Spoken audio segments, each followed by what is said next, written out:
Hango ito sa totoong buhay. At nangyari ito noong bata pa lamang ako. Tila ba'y mayroong sumisilip at nararamdaman ko ito noong bata pa lamang ako. Ito talagang pangyayari na hindi ko makakalimutan. Mama, parang may sumisilip sa akin at sobrang nakakatakot. Anak, baka guni-guni mo lang yan. At baka naantok ka na, gabi na. Matulog ka na. Aga ka pa gumising bukas. Yung oras na yun ay hindi ko na lang pinapansin yun kung totoo ba yun o hindi ang aking nakikita. Lolo, napakinggan ko po na totoo po ba ang aswang?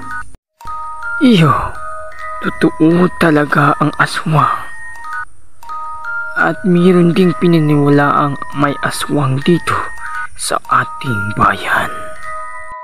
At yung oras na yun na napakinggan ko na sinabi ni Lolo ay tumindig ang aking mga balahibo nun.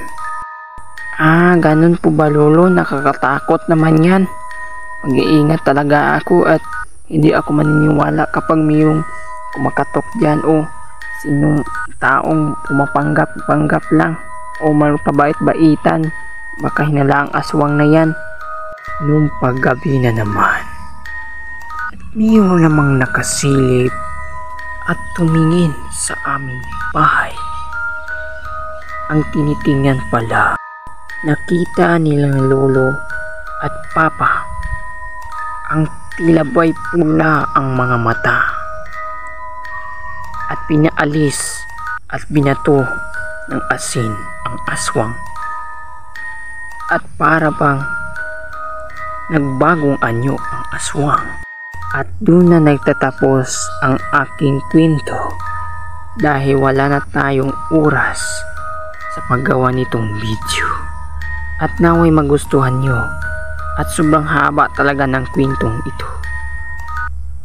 Dahil wala na talagang oras, ito lang muna ang magagawa ko ngayong araw.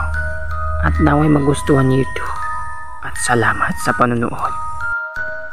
At paki-subscribe na din kay Mark Russell at nandun sa baba ang link. Paki-subscribe sa kanya, sobrang gandang animation niya. At salamat.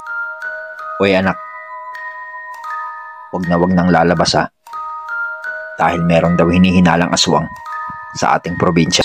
Subscribe kayo sa kanya at syempre wag kakalimutan pati sa akin na rin. Nasa baba ang link.